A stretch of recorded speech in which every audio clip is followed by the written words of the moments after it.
Welcome to the Recovery Radio Show. We come to you live right here every Saturday night from 6 to 8 p.m. Pacific Standard Time. We're the show that provides you the help and solutions you need to get started on the road to recovery. Well, good evening, and Dr. Steve. How I got into this was, about 25 years ago, I was a practicing alcoholic and addict, and through a very painful process, I was blessed to get into the field. And that was, through what we're doing today and explaining to the listening audience that family members across America don't have to travel the road that I did. Mentally, emotionally, physically, financially. I hit all those bottoms. And it wasn't until the very end, which was death or life. And thank God I chose life. Were you intervened on in your addiction? I was. And it was through, again, the tragedies of life. I had used up everybody and everything. And it was life itself, the consequences of life. And someone had presented the pathway of recovery, and I chose it. It was that or a pine box.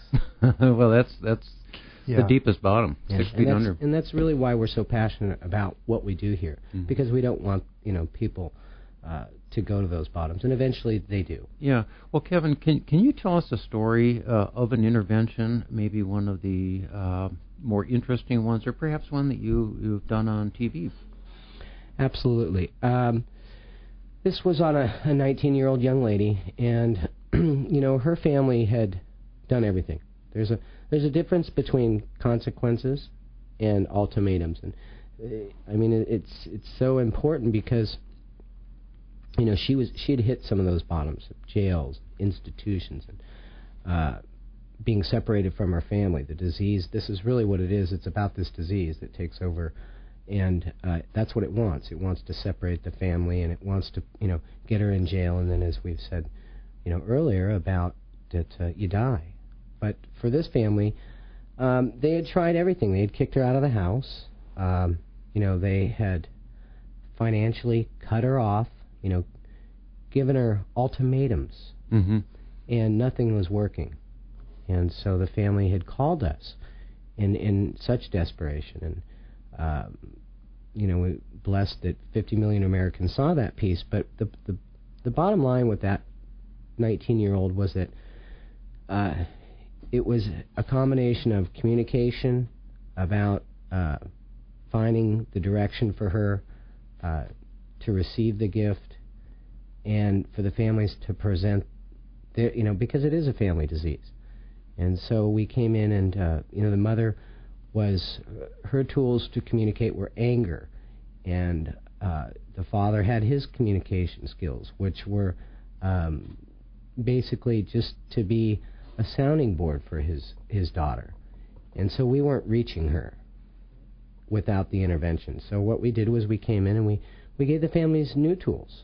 And these tools were, mentally, emotionally, physically, financially, the things that weren't working. For instance, for the mother, her communication skills for her daughter were yelling. And because we're so mad at the disease, not the person. Right. And as an addict, I've got a lot of tools. I've got the anger, I've got the denial, placating, manipulating. And those family members have that one tool of love, and God knows I wish it was enough, but it's not. And so we have to come in and we have to give those family members new tools. So how would you go about organizing then an intervention, say in this particular young lady's situation? How did you go about that then? What were the kind of the steps so our listeners can kind of understand? Because we get so many calls, Kevin, of people who are at their absolute wit's end with an alcoholic or an addict, and they don't know what the next step is. And we always say it's intervention. It's either they're going to find their own bottom or they're going to have to be intervened upon. Right. So how do you actually do that? What's the... Well, I'll tell you that the reason why you can't reach your loved one is because if you were to ask a doctor, Dr. Steve, would you operate on your own loved one? And you'll say no. And the reason being is because you're too close. We're too close to the addict. We're too close to the loved one.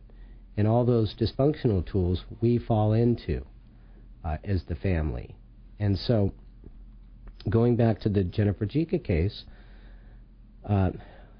what I had to do was I understood how mom communicated to her daughter, and how father communicated, as well as the siblings, which was her sister.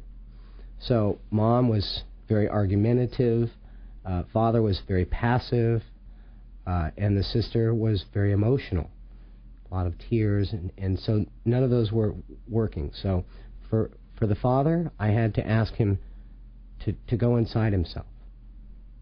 A 19-year-old young lady who had never seen her father cry, had never seen those sleepless, hopeless nights, and the way we reached Jennifer was that for mom, it was not TL, and to restructure that in a loving, caring manner, and for father to bring out some emotion, the things that we don't see and that she didn't see.